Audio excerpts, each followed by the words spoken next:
A melatonina é um hormônio, né, que nós produzimos, que nós temos, né? Ela é produzida principalmente na nossa glândula pineal, que é uma glândulazinha do tamanho de uma ervilha que fica lá no centro da nossa cabeça, mas não é apenas produzida na nossa pineal. Ela é produzida também nas nossas plaquetas, ela é produzida também na nossa retina e ela é produzida também em grande quantidade no nosso intestino. Então ela não é uma exclusividade da glândula pineal. E a glândula pineal também ela é reconhecida pelos cientistas, né, como o terceiro olho, aquele que faz a nossa conexão, vamos dizer assim, com outras dimensões, né? Então ela tem essa questão mística também da glândula pineal. E ela é uma glândula que ela tem um metabolismo tão importante, tão acelerado, tão acentuado, que ao mesmo tempo que ela produz essa melatonina, ela também utiliza a melatonina para si. Ela usa essa melatonina também no seu metabolismo, porque a nossa pineal tem um metabolismo realmente bem acelerado. E aí, quais são as funções principais da melatonina? A principal função é que ela regula o nosso ciclo vigília-sono. Eu não diria nem a principal função, mas eu acho que a função mais conhecida da melatonina é essa, de regular o nosso ciclo vigília-sono, ou seja, ela identifica e ela modula também o horário que a gente deve estar dormindo e aquele horário que a gente deve estar acordado. Tanto é que o ciclo dessa melatonina, ele é bem definido. Então, quem já dormiu em algum sítio, em alguma fazenda, em alguma casa que tivesse galo ou galinha perto, pode observar bem isso aí, né? Nós somos animais. Então, nós fomos feitos, na realidade, para dormir iguais às galinhas, né? Então, que horas que a galinha vai dormir? Na hora que o sol baixa, a galinha está dormindo. E na hora que o sol levanta, nos primeiros raios de sol, a galinha já acorda, ou seja, pelo estímulo da luz. E com a gente também é assim, é da mesma forma. A gente começa a estimular a produção de melatonina exatamente na privação da luz, quando vai escurecendo. Mas como a gente tem essa luz elétrica aqui, e a gente tem, enfim, smartphone, televisão e luminosidade para todo lado, um pouco que nessa vida moderna que a gente leva, a gente acaba por enganar um pouquinho a nossa glândula pineal, né, e alterar um pouquinho esse nosso ciclo da melatonina. Então, o ideal é esse aí, que ela começa a ser produzida na ausência da luz, e quando existe a presença da luz, quando a luz começa a se chegar, ela vai começando a declinar, né? Uma outra função importante da melatonina também é que ela regula as funções mitocondriais. Então as mitocôndrias são os motores, né? É a energia, é o centro de energia da nossa célula, quem produz ATP. Então ela faz essa regulação também. Ela tem uma função que a gente vai discutir bastante daqui a pouco, uma função extremamente importante, interessante, e principalmente nesses tempos agora de Covid, que eu vou falar daqui a pouco para vocês, que é a função antioxidante da melatonina. Então, para aqueles que acham que a melatonina é simplesmente um hormônio que te ajuda a dormir melhor, vocês estão redondamente enganados. Eu sempre falo para os meus pacientes lá no consultório que o fato da melatonina te ajudar a dormir um pouquinho melhor é simplesmente um efeito colateral muito legal dessa melatonina. Então, o efeito bom da melatonina é que ela vai, né, um efeito legal é que ela vai te ajudar a dormir melhor, ela regula o seu ciclo vigília-sono.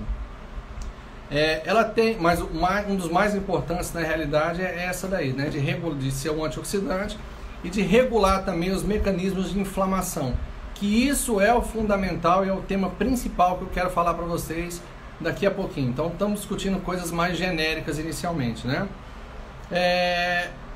Ela vai regular, além do nosso ciclo circadiano, ela vai regular também o nosso sono, como eu falei para vocês. Ela tem a questão do controle vasomotor e ela trabalha também com relação ao nosso peristaltismo intestinal. Bom, então qual é a importância do sono, né, na realidade? Por que a gente que trabalha com fisiologia, por que a gente que trabalha nessa área de modulação hormonal, nessa área de medicina preventiva, de fisiologia da longevidade, enfim, por que a gente prega tanto essa questão da mudança do estilo de vida e da importância do sono? É bem simples, porque quando a gente começa a ter o nosso pico da melatonina, ela tem um controle do nosso ciclo neuroendócrino imunológico. Então ela vai regular todo esse ciclo neuroendócrino imunológico. E dessa forma ela acaba regulando também o metabolismo nas nossas células, né? Então ela regula que hora que um determinado hormônio vai subir, que hora que esse determinado hormônio vai descer. Então ela funciona como se fosse um maestro da orquestra. Então ela está lá no centro do nosso cérebro, na pineal principalmente, porque ela é quem comanda toda essa situação. Então quando a melatonina começa a subir, lá pelas 8, 8 e meia, 9 horas mais ou menos, nessa vida moderna que a gente tem, né? Ela já começa a inibir, por exemplo, o cortisol. Então o cortisol, que é o nosso hormônio da vigília, que é o nosso hormônio da energia, da disposição, no momento que a melatonina começa a se elevar, é o momento que o cortisol começa a cair. E aí o que vai acontecendo com a gente? Ele vai preparando o nosso corpo para um repouso. Tanto é que na hora do nosso sono, é o momento do nosso dia em que nossos níveis de cortisol estão lá embaixo. O que acontece com algumas determinadas pessoas que acordam muito durante a noite? E fala assim, não, Ronald, olha, eu acordo porque eu levanto para poder fazer xixi. Eu vou urinar uma vez, 2 vezes, 3 vezes, e aí volto. Às vezes eu durmo rápido de novo, às vezes eu tenho dificuldade para voltar a dormir. Na realidade, o que acontece com essas pessoas é o seguinte, não é que ela acordou para poder fazer xixi, né? Não é que ela acordou para poder ir no banheiro, para poder urinar. A questão é que ela provavelmente teve um pico de cortisol na madrugada, provavelmente em consequência da deficiência de melatonina, e aí nesse momento que a pessoa tem um picozinho aí de cortisol na madrugada, o que acontece com ela? Ela tem um micro despertar. E aí na hora que ela micro desperta, ela percebe que ela está com vontade de urinar. Aí ela levanta para poder fazer xixi. Então não é que você acordou para urinar. Você acordou, percebeu que estava com vontade de urinar e aí você se levantou. Tanto é que eu quero que cada um de vocês se lembre aí na época da adolescência, né, no começo, na transição ali da infância para a adolescência, muitas vezes a gente acordava dormia a noite inteira tranquilamente e acordava de manhãzinha com a bexiga explodindo, morrendo de vontade, correndo para ir no banheiro para poder urinar. Então na realidade a gente tinha um sono muito profundo e na hora que a gente despertava de manhã é que a gente percebia que a gente estava com essa vontade de urinar e corria no banheiro para poder urinar. Durante a madrugada também, na hora do pico, do auge da melatonina, é o momento em que você estimula os seus hormônios anabolizantes. Então, por exemplo, a testosterona, o pico da testosterona é na madrugada, que coincide com o pico da melatonina. Um outro hormônio também, anabolizante, que tem um pico na madrugada e que depende também da função da melatonina, é o GH, que é o hormônio do crescimento. E aliás, eu nem gosto muito desse nome GH, eu acho que esse nome está errado, porque o fato de ser GH, quer dizer, o hormônio do crescimento, se ele fosse para o crescimento, a gente continuaria só para o crescimento, né, produzindo ele ao longo da nossa vida inteira.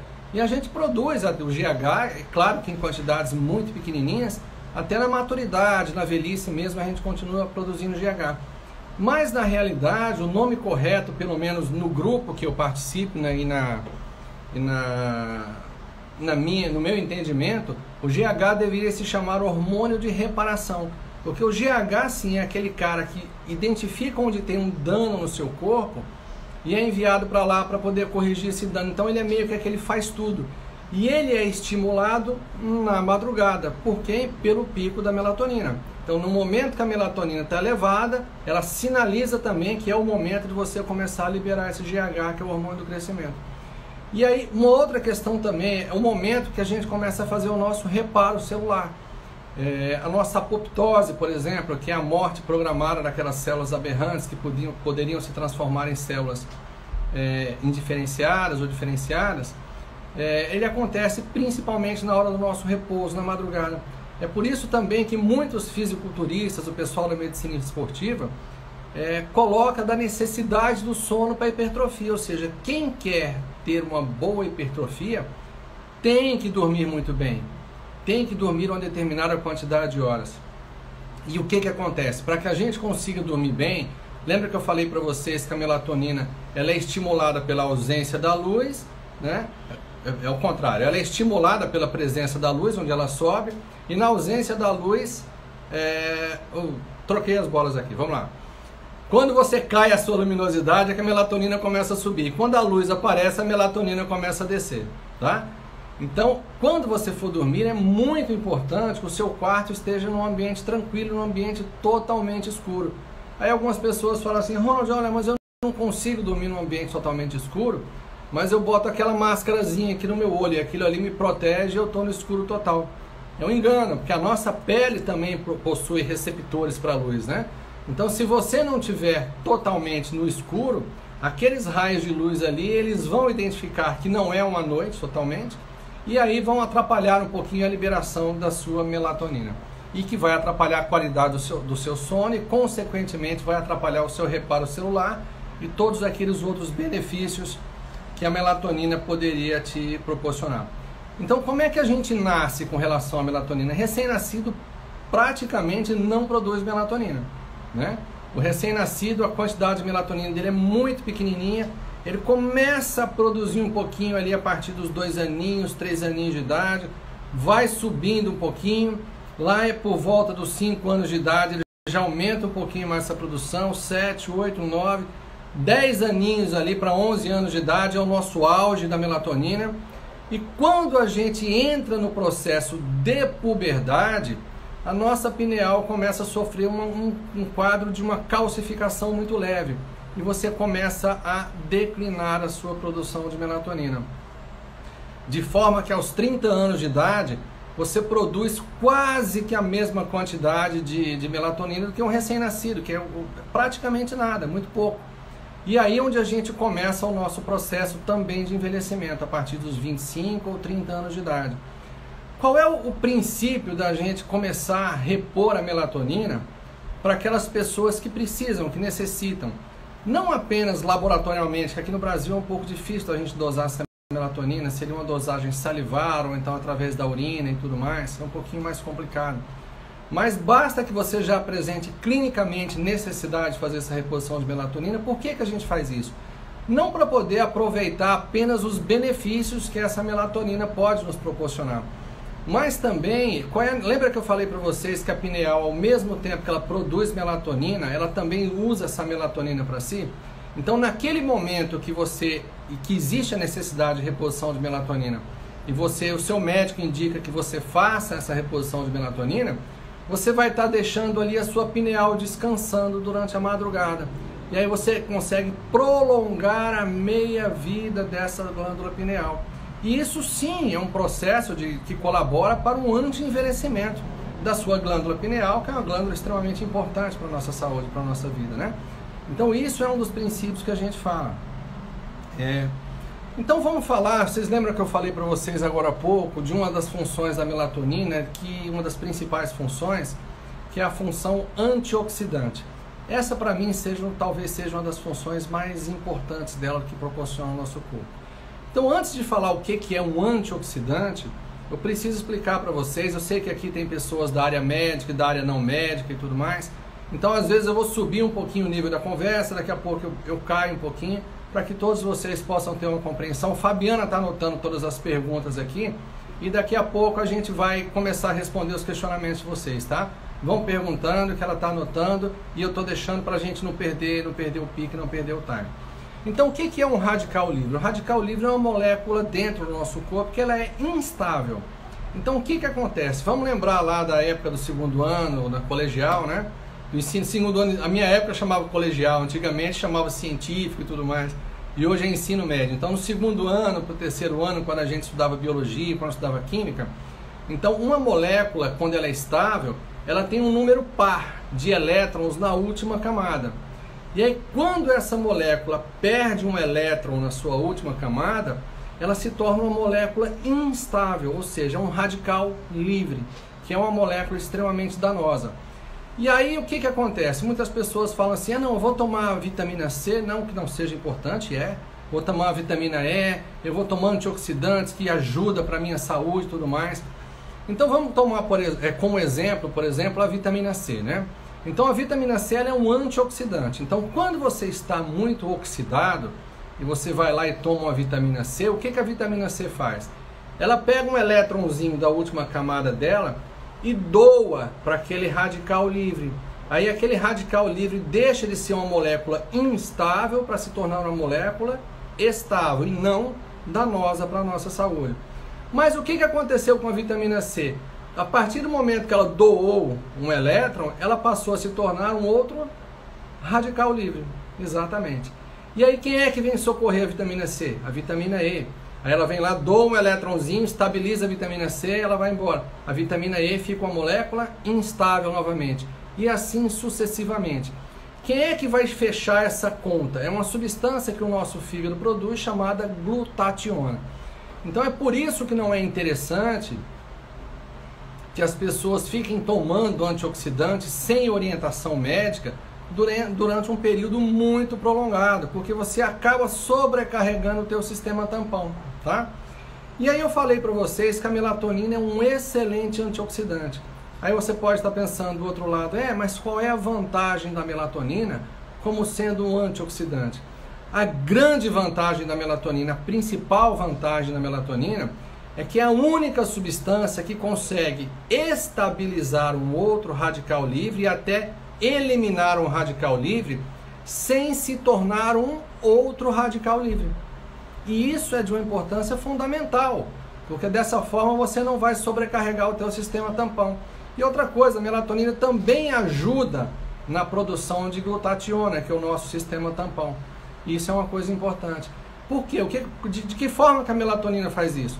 No processo de metabolização da melatonina, ela utiliza os radicais livres como combustível para a sua metabolização.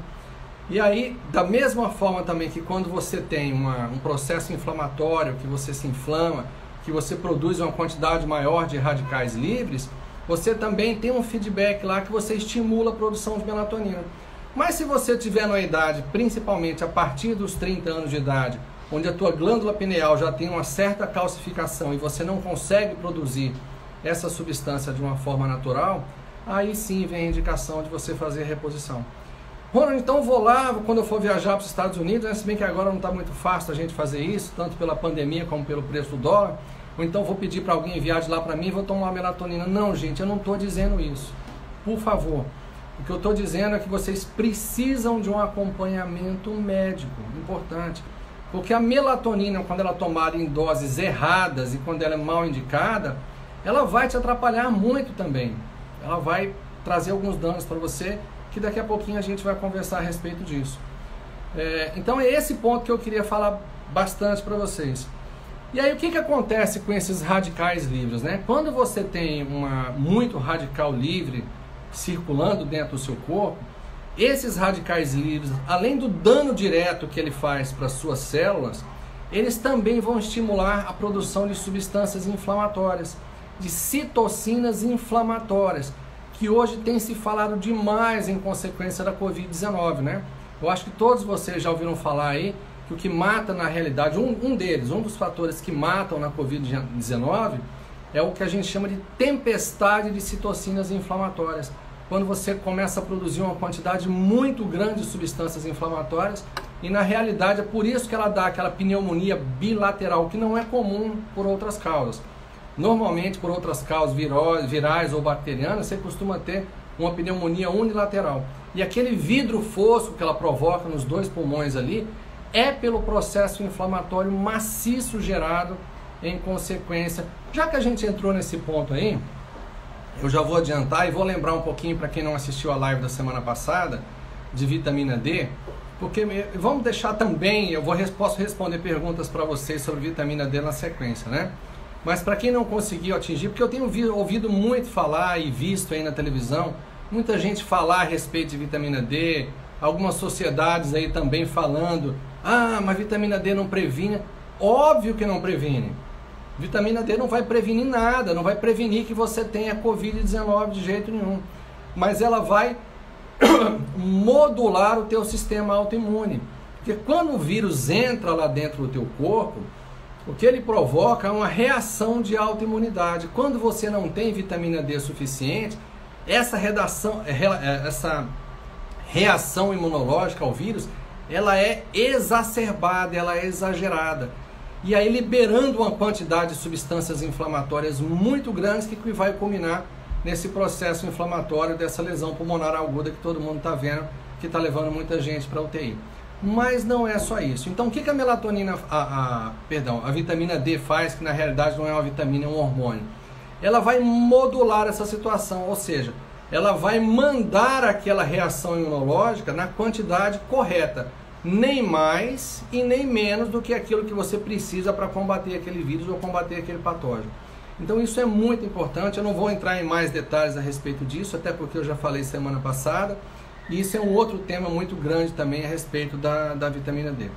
Então o que eu estava falando para vocês, que esse excesso de radicais livres, além dele provocar um dano celular direto na célula, ele vai estimular a liberação também dessas substâncias inflamatórias, dessas citocinas inflamatórias.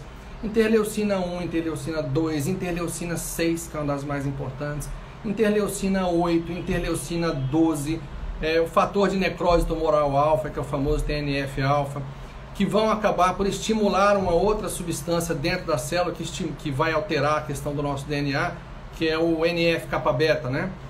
E aí, além disso, além de você estimular essas substâncias inflamatórias, ela faz uma coisa muito pior também. Ela faz uma diminuição, ela regula para baixo negativamente uma das poucas interleucinas anti-inflamatórias que a gente tem, que é a interleucina 10. Então você vê que a melatonina, conseguindo combater todos esses radicais livres, essa chuva de antioxidantes abundante que acontece no nosso corpo, ela já vai combater também de uma forma indireta a liberação dessas citocinas inflamatórias. Não prevenindo que você vá adquirir vírus nenhum ou doença nenhuma, mas prevenindo com que você adquira uma forma grave da sua doença, trabalhando ali junto com a vitamina D. E tem outras muitas coisas mais que vão trabalhar também em acordo para que você não desenvolva uma forma grave dessa doença, né? Então, como é que se forma, como é que é o processo de formação da melatonina? Como é que ela vai se formar? Aí eu vou falar agora em questão de bioquímica, tá? Então, ela quando você ingere um aminoácido muito rico, um aminoácido chamado triptófano, que a banana, o ovo, enfim, tem alguns alimentos aí que são muito ricos em triptófano, a banana é um alimento muito rico em triptófano, chega lá no seu intestino. Se você tiver um intestino saudável, se você não tiver um intestino inflamado, esse triptófano vai se converter numa outra substância chamada 5-HTP, 5-hidroxitriptófano. E essa substância ela vai entrar dentro do teu cérebro e vai se transformar em serotonina, que é o hormônio da sensação de prazer, de bem-estar, um hormônio que não deixa você ficar com aquela compulsão por doces. Essa serotonina ela vai se transformar em N-acetilserotonina e essa N-acetilserotonina vai se transformar em melatonina. Então vejam, né, que a importância de uma alimentação anti-inflamatória, né? A importância de você não agredir o seu intestino com alimentos que sejam inflamatórios.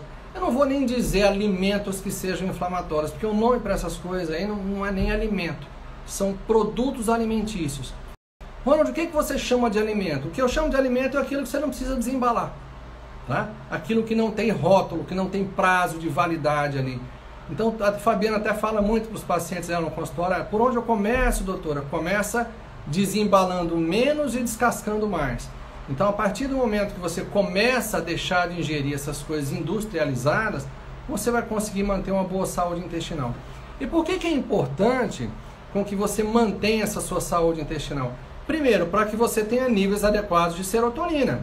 Porque sem serotonina, você não vai nem produzir melatonina, que é o nosso maestro, lembra que eu falei lá no começo? Que é quem comanda todo aquele ciclo hormonal, né? Neuroendócrino imunológico, e vai acabar controlando o nosso metabolismo também. E aí, sem serotonina, você vai ficar mais propenso a quadros depressivos. Tanto é que a grande maioria dos antidepressivos utilizados hoje, eles são inibidores de recaptação de serotonina, que pegam aquela serotoninazinha que você tem, aquele pouquinho, e ficam reutilizando, recaptando. Mas se você não tiver um intestino saudável, você não investir na sua própria produção de serotonina, você não vai conseguir deixar esse antidepressivo nunca, tá? Então é por isso que a gente fala, a função desse modelo de medicina é corrigir a base, corrigir a causa dos problemas, e não dar remédio para poder tratar uma situação. É claro, é óbvio, que a partir do momento que você já chega até um de nós, ou que você é impossibilitado de ter um estilo de vida saudável, eu não sou contra medicamento, de forma alguma. Eu acho que ele tem a sua função. O que eu sou contra é você jogar toda a responsabilidade para o medicamento, sem corrigir a causa de base, sem fazer com que o seu próprio corpo volte a reagir para poder produzir essas substâncias, o que é o mais importante, é aquilo que a gente prega. E aí o que acontece quando você tem um intestino que não é um intestino saudável? O que acontece é que quando você não tem intestino inflamado e você come esse mesmo triptófano, esse mesmo alimento que no seu intestino deveria se transformar em 5-hidroxitriptófano, essas citocinas inflamatórias, essas substâncias inflamatórias que estão lá dentro do seu intestino, elas não vão permitir que essa conversão se dê de uma forma adequada. Aí o que vai acontecer? Ao invés de você transformar o triptófano em 5-hidroxitriptófano, você vai transformar ele em uma outra substância que vai culminar na produção de uma outra substância chamada ácido quinolínico, que esse aí vai entrar no teu cérebro. E qual é o grande problema do ácido quinolínico no nosso cérebro? O grande problema é que ele é neurotóxico, ele é inflamatório para o nosso cérebro.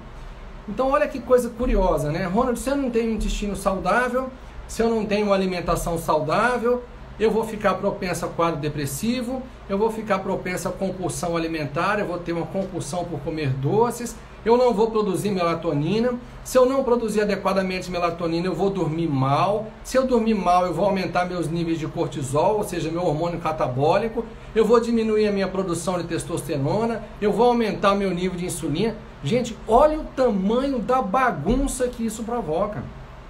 E tudo começou lá, ó, na nossa alimentação, na exposição a coisas, a coisas tóxicas, a poluentes ambientais, no nosso nível de estresse, no nosso não gerenciamento de estresse. Ronald, eu não consigo ficar longe do estresse, nem eu. Ninguém consegue, mas se você não consegue evitar o estresse que chega até você, você pode fazer uma coisa muito importante para você. Você pode mudar a forma com que você reage a esse estresse. E isso é o mais importante. Então começa a pensar em toda essa situação, vê a bagunça aqui, né? A sucessão de coisas catastróficas que isso vai acontecer. E se eu também não durmo bem, se eu não tenho melatonina, minha imunidade vai cair, eu não vou me recuperar bem de gripe e tudo mais, entre essas coisas todas. E aí eu tive lendo um trabalho sobre Covid-19, esse artigo eu li antes de ontem, tá? E vi uma estatística muito interessante aqui. Então, com relação, agora vamos entrar mais especificamente na relação da Covid-19, né? Então, o que eu vi lá, né? Que pessoas que 30% de todas as pessoas que vão adquirir, que vão se infectar com a Covid-19, elas não vão ter sintomas absolutamente nenhum, nada, não vai sentir nada. Ela nem vai saber que teve a Covid-19. 55% das pessoas que forem infectadas, elas vão ter formas brandas, uma coriza, uma tossezinha, uma diarreia, uma dorzinha de cabeça, às vezes uma tossezinha com sangue, ou seja, passa como se fosse uma gripezinha, realmente uma coisa batida. 10% das pessoas que forem infectadas com Covid-19 vão adquirir a forma grave, ou seja, elas vão precisar de se dirigir até um hospital para serem cuidadas em nível hospitalar, porém não necessitando de um cuidado intensivo e nem de assistência ventilatória, nem de assistência intubação orotraqueal. E apenas 5% dessas pessoas que forem infectadas com a Covid-19 vão adquirir a forma grave, que vão precisar ir para o hospital e vão para o tubo, para o respirador, com risco alto, elevado de letalidade. Então, gente, percebe o que eu estou querendo falar para vocês. Vamos raciocinar junto aqui, né? Eu gosto muito de fazer com que a gente pense junto. O que é que diferencia 85% das pessoas que vão ser contaminadas com a Covid e que vão ficar em casa e que vão se recuperar, daquelas 15% das pessoas que vão precisar ir para o hospital? E mais ainda, o que vai diferenciar essas 85% das pessoas daquelas 5% que vão para o respirador, vão para o tubo e vão para o UTI? É simplesmente um negócio chamado terreno biológico. Percebe? Não é a grande sacada, não é você tratar de cima para baixo, não é você conseguir um remédio, um virucida, alguma coisa que vai lá e elimine o vírus. A grande sacada da coisa é você tratar a coisa de baixo para cima, é você cuidar do seu terreno biológico. Isso me fez lembrar agora uma outra coisa de Louis Pasteur, né? Que inventou aquele processo de pasteurização que é realizado até hoje. Então, no processo de pasteurização, o que faz? Você vai lá e elimina completamente todo o modo de vida que existe naquela substância, no leite, enfim, qualquer outra substância que seja pasteurizada, para você eliminar qualquer patógeno que tem ali. Porque Pasteur acreditava nessa situação de que é o agressor, que é o patógeno, que é o vírus, que é a bactéria que entra dentro de você, que vai causar a doença. Mas na mesma época de Pasteur, tinha um outro pensador lá, um fisiologista, um médico também, francês, chamado Claude Bernard. E Claude Bernard, ele virava para Pasteur e falava assim, eles não se bicavam muito nessa época não, né? Então ele virava ali para os conhecidos e falava assim, ó, o cara tá errado. Quem vai matar a pessoa não é o vírus, não é a bactéria. Quem vai matar a pessoa é a resposta imunológica dessa pessoa, ou seja, se a pessoa tiver um terreno biológico que não seja propício ao desenvolvimento desse patógeno, desse agressor, ele vai conseguir eliminar aquele agressor. Tanto é que não existe virucida. Existe antibiótico, existe remédio que mata bactérias, mas não existe nenhum remédio que mate vírus. Quem tem que matar o vírus é você, é a sua imunidade. E aí dizem as más línguas até, né, que Pasteur se redimiu quando ele estava no seu leito de morte lá. Ele até falou assim, chamou a pessoa que estava do lado dele e falou, olha, o Claude tinha razão. O mais importante é o terreno biológico, ou seja, a maneira com que você vai reagir a esse agressor. E é nesse ponto com que eu quero chegar para vocês, tá? Que é o mais importante, que é o meu foco. Se vocês saírem daqui com essa noção, vocês vão me fazer ganhar o dia, eu já vou estar muito feliz com relação a isso aí. Então eu já falei para vocês que o que mata na realidade na Covid inflamatória são várias coisas. Mas a principal coisa que tem se falado aí é dessa tempestade de citocinas, que eu já falei há pouco para vocês aí, né? Então o patógeno entra no seu corpo, se você não tiver lá um sistema imunológico muito bem ajustado, você vai gerar uma explosão de citocinas inflamatórias, e essas citocinas inflamatórias elas vão lá e provocam, principalmente no caso do Covid-19, elas vão provocar essa pneumonia bilateral em vidro fosco, né? Isso é o que leva, na grande maioria das vezes, a pessoa a óbito. Mas existe uma outra coisa muito importante também, que leva ao óbito aí, não é só essa tempestade inflamatória. Eu li um outro artigo também, domingo, eu falo a questão dos artigos, porque eu já disse para vocês aqui, né, até na outra live, que eu me propus, eu não estudo mais por livros, eu estudo por artigos.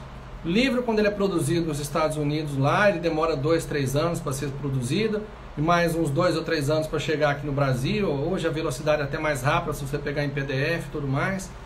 Então ele já chega desatualizado, isso aqui anda numa velocidade muito rápida. Então se a gente não estiver constantemente se atualizando, a gente fica para trás. Médico é igual bicicleta, se não parar, cai, vai ficar desatualizado, né?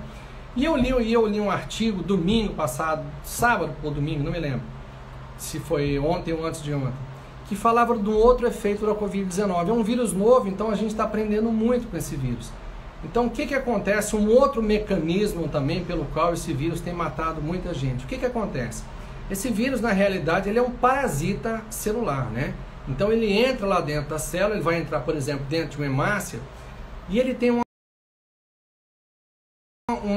peculiaridade muito interessante. Ele vai lá num grupo M, dentro da hemoglobina, na hemácia, e ele tem a capacidade de deslocar a molécula de ferro desse grupo M. E a hemoglobina precisa do ferro para poder fazer o transporte de oxigênio, né? Então a troca de oxigênio para o gás carbônico, ela vai lá, entrega o gás carbônico, pega o oxigênio, queima esse oxigênio, leva o gás carbônico e vai fazendo essa troca aí. Mas para que a hemoglobina faça essa troca, ela precisa de ferro. Então se você não tiver ferro dentro da hemoglobina, é como se fosse um caminhão com uma carga vazia, que não consegue carregar nada. Então essa hemoglobina fica circulando sem conseguir fazer o efeito que ela deveria fazer. Isso por si já é uma situação extremamente grave, que não é um respirador, que não é oxigênio, você ainda não é oxigênio, que você vai conseguir superar essa situação. Porque o caminhão que transporta a tua carga, ele não vai transportar, ele vai partir vazio. Então é isso que acontece com a hemoglobina.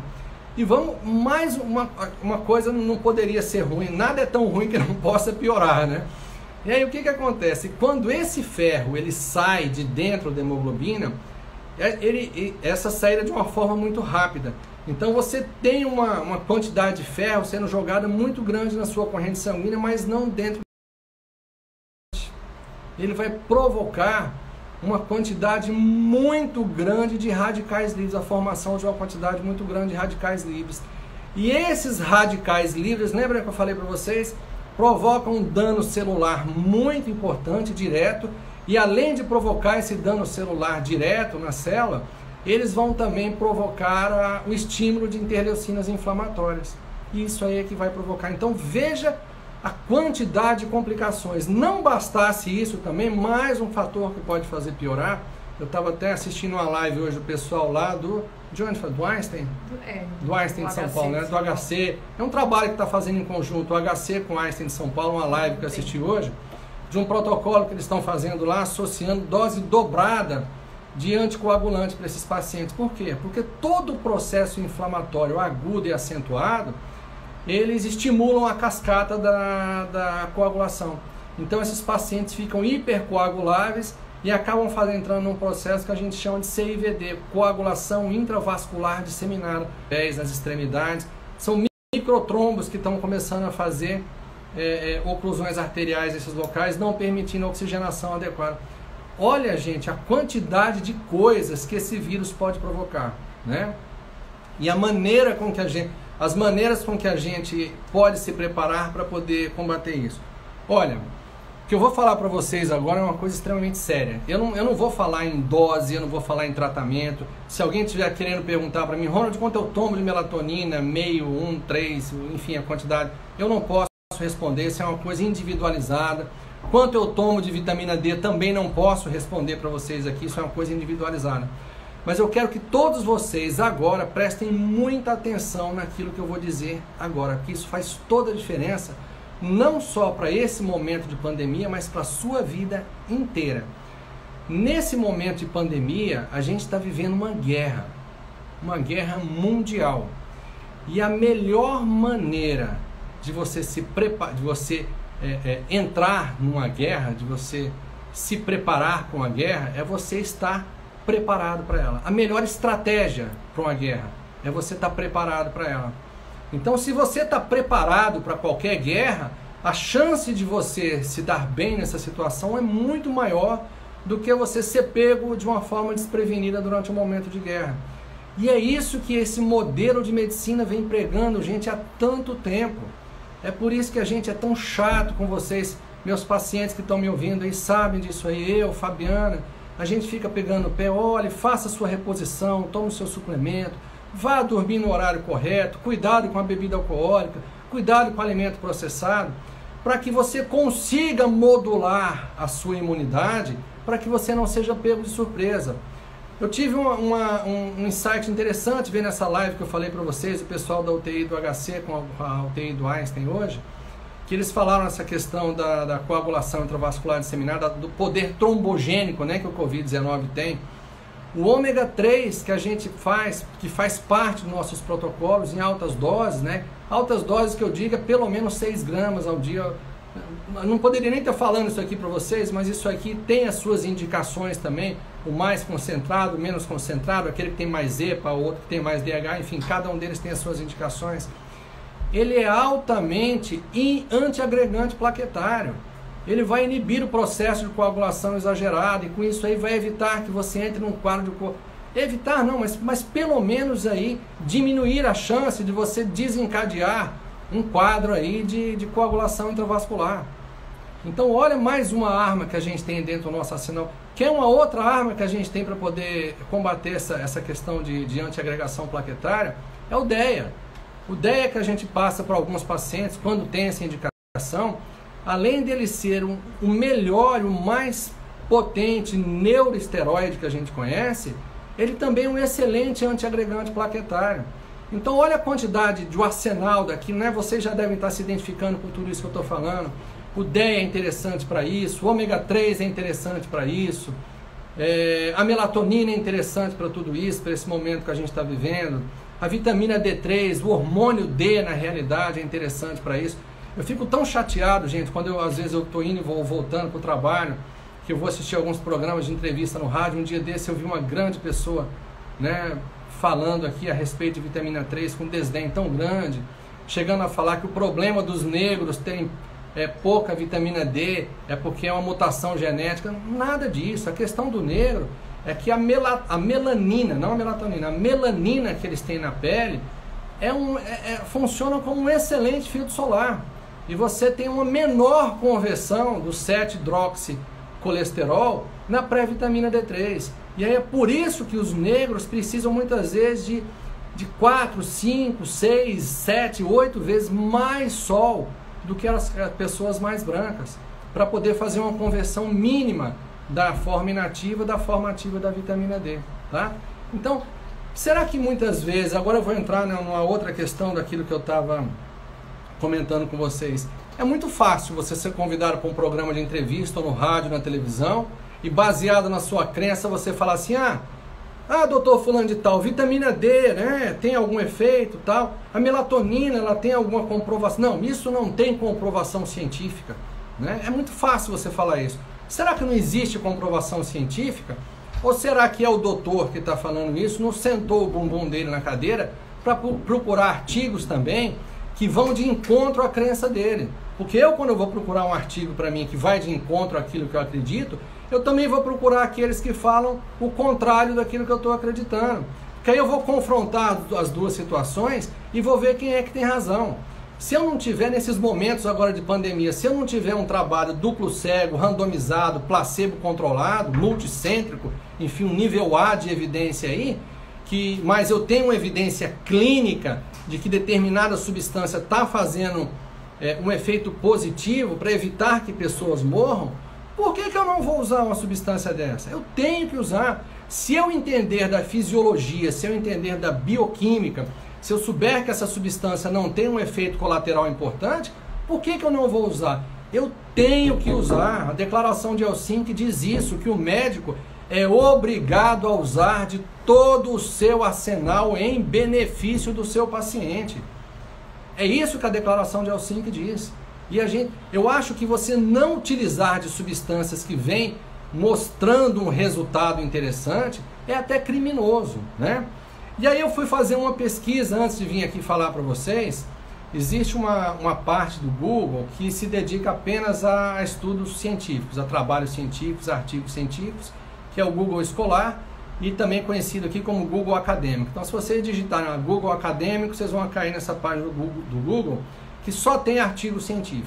Aí eu digitei há 3 dias atrás melatonina, em inglês, você tem que fazer essa pesquisa em inglês, porque os artigos são em inglês, né? Melatonina, entre aspas, e viral infections.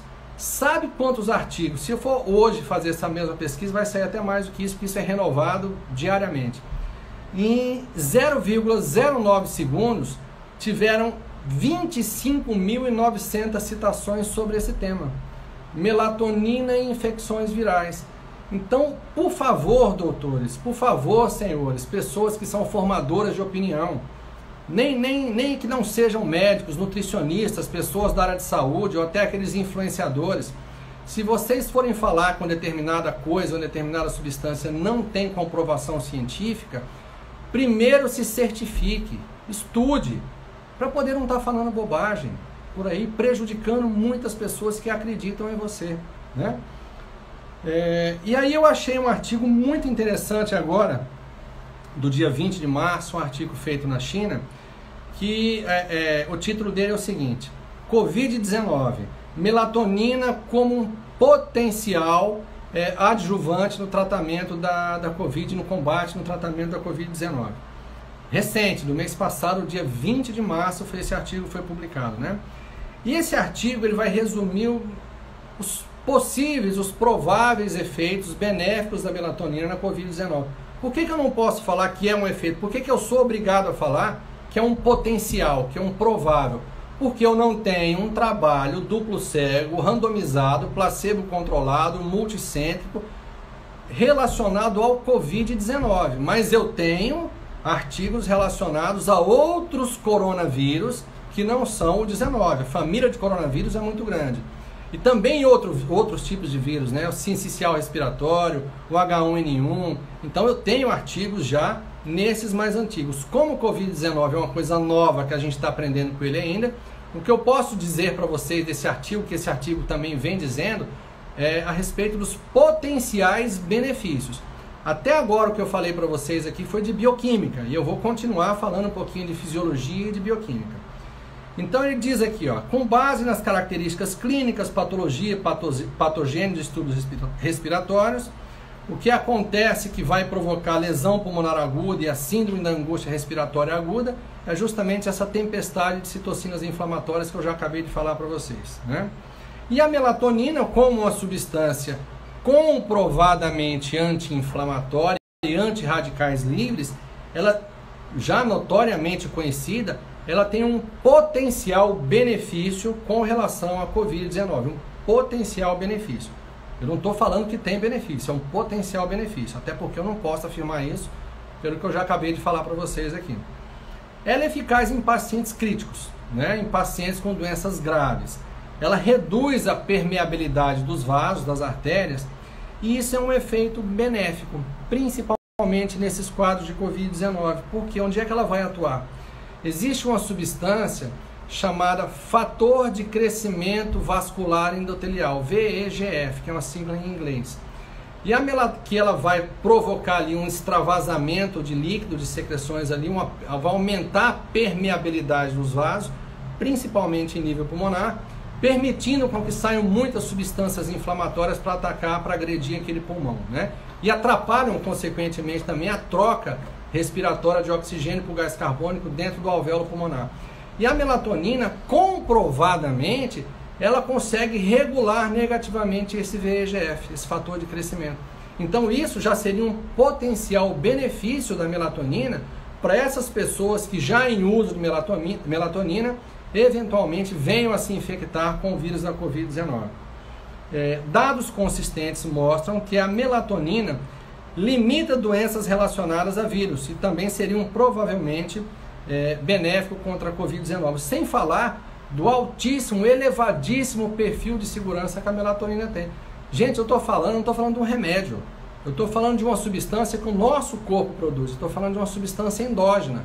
Você pode medir o seu nível de melatonina, você não pode chegar no laboratório, se você não tiver tomado, falar que olha, dosa o meu AS aqui no meu sangue, dosa aqui o meu anti-inflamatório, dosa a minha dipirona, dosa o meu paracetamol. Aquilo não faz parte de você. Eu não estou falando de remédio, eu estou falando de uma substância que o seu corpo produz. E por isso ela tem um elevadíssimo grau, elevadíssimo nível de segurança para poder ser administrado. Ela não é um virucida, né? O artigo está dizendo isso aqui. Então ela não mata o vírus, mas através desses efeitos todos periféricos que eu tenho falado para vocês aí, ela tem um potencial importante de combate indireto, né? É o que o trabalho está dizendo aqui também. E os mecanismos de anti-inflamação. A melatonina estimula uma substância que ela vai desencadear uma cascata de substâncias anti-inflamatórias chamada sirtuína 1. Muito importante, que é estimulada pela melatonina. Que é uma outra substância também que estimula essa sirtuína 1? O resveratrol. Aquele que todo mundo usa como desculpa, né, para tomar vinho. A galera gosta de tomar vinho, mas o vinho tem álcool, bastante álcool também, que tem os seus malefícios em pequena quantidade, a gente tem que viver também. Eu não sou contra que ninguém tome seu vinhozinho. Eu sou contra que se tome todo dia, que se tome em grande quantidade. Mas o resveratrol também é um excelente estimulador de sirtuína, que é uma outra substância agora, muitos de vocês vão ficar contentes agora, que estimulam também, é o glifage. A metformina também estimula a sirtuína 1. E isso é uma coisa muito interessante.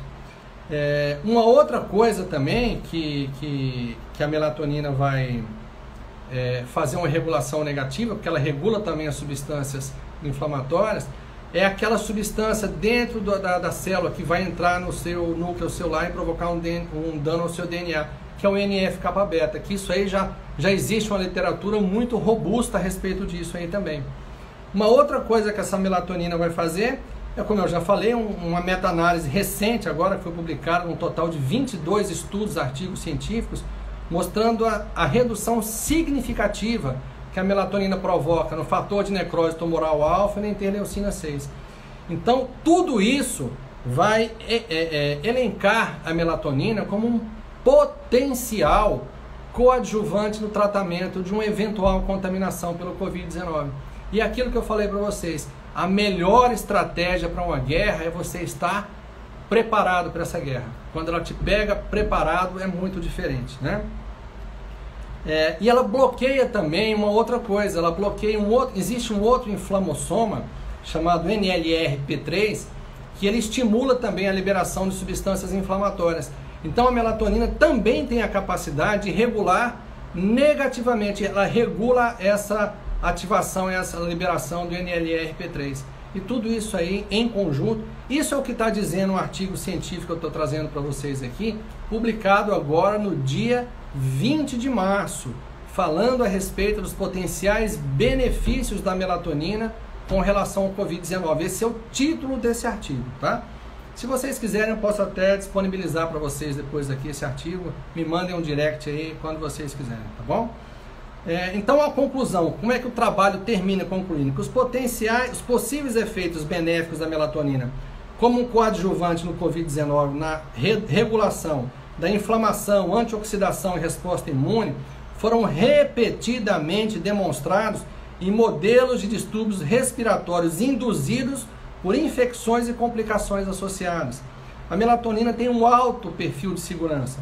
E ela conclui dizendo que, embora a evidência direta da aplicação, aquilo que eu falei para vocês, da melatonina no Covid-19 não seja clara, o seu uso em modelos experimentais de animais e em estudos com seres humanos documentou continuamente a sua eficácia e segurança, e o seu uso previsível por pacientes com Covid-19 seria altamente benéfico, tá? E aí o que acontece? Eu vi hoje uma postagem falando uma palavra que eu gosto muito de utilizar, chamada resiliência.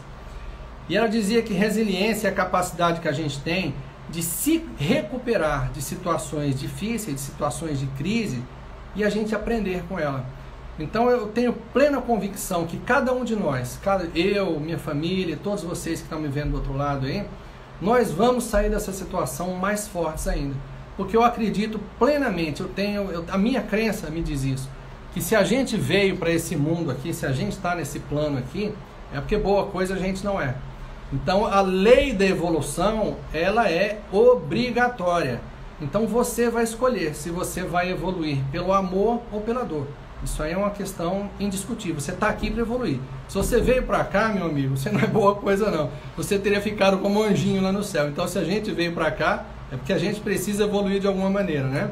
O único que veio para cá para ensinar está entre nós aqui, né? Ressuscitou ontem, né? Que é Jesus Cristo. Foi o único que veio para esse plano aqui para ensinar para a gente. O restante de todos nós, a gente veio aqui para aprender, tá? Então é isso que eu queria passar para vocês. Esse perfil de segurança desse modelo de medicina que a gente pratica. Eu queria com tudo isso dar para vocês aí, principalmente para os meus pacientes, para aquelas pessoas que já são acompanhadas por mim, todo um perfil de segurança em tudo aquilo que a gente está fazendo para vocês. O que a gente quer é deixar que vocês fiquem preparados. E olha, se você não começou ainda a cuidar da sua saúde, corra, comece com aquilo que eu falei para vocês, descascando mais e desembalando menos. Mudem a sua alimentação, mudem o seu estilo de vida. Você não pode ficar blindado do estresse, ele vai chegar até você, mas você pode escolher a maneira com que você vai reagir a esse estresse, ok? Fabiana, quais são uma coisa importante que eu queria falar para vocês agora, que eu gravei alguns pilotos aí que vão para o meu Instagram. Eu acho que a partir do dia 16 eu estou montando uma Masterclass, tá? O que é uma Masterclass? O que eu quero fazer é um grupo fechado de pessoas, onde eu vou ministrar um conjunto de aulas. Então 4 aulas que a gente vai ministrar são gratuitas, tá? Essas aulas, falando a respeito de tudo isso, detalhando um pouquinho mais tudo isso que eu venho falando para vocês. Ao final dessas 4 aulas que a gente vai fazer, você que estiver me acompanhando, que estiver me assistindo, você vai ser capaz de identificar muitas coisas, né? Gatilhos da sua vida aí que estão atrapalhando a sua saúde. e vai poder modificar com hábitos muito simples muitas coisas que vão te proporcionar uma qualidade de vida muito boa, muito interessante. O nome da Masterclass é Saúde Plena, e o nosso objetivo, a frase que a gente colocou lá foi a seguinte: aprenda a cuidar da sua saúde para não ter que cuidar da sua doença, tá? Então no final disso aí você vai ser capaz de identificar, modificar hábitos para que você transforme a sua vida numa vida muito melhor, para que você consiga envelhecer sem adoecer, né? Esse é o nosso objetivo. Eu já falei para a Fabiana que eu quero trabalhar até, se Deus permitir, né, se eu não morrer de qualquer outra coisa, enfim, que eu quero trabalhar até os 105, daí em diante eu quero dar um tempinho para a gente curtir a vida e viajar, enfim, fazer as outras coisas aí. Tem perguntas aí, Fabiana? Vamos lá, deve ter algumas, né? Pode falar. O uso contínuo causa resistência ou dependência? Não, não existe. É como eu falei para vocês. O uso contínuo da melatonina, ele não vai causar dependência, não vai causar resistência, porque se a gente está suplementando, a gente está dando aquilo que a natureza não é mais capaz de te proporcionar. Eu já falei outras vezes, falo também para meus pacientes no consultório, que nós somos animais, então a natureza nos encara como animais aqui. Então a partir dos 30 anos de idade, ela derrubar os nossos hormônios, quer viver muito e não nos basta viver muito, a gente quer viver bem. Então a partir do momento que a gente quer viver muito, quer viver bem, a gente tem que começar a repor aquilo que a natureza lentamente vai nos roubando. Mas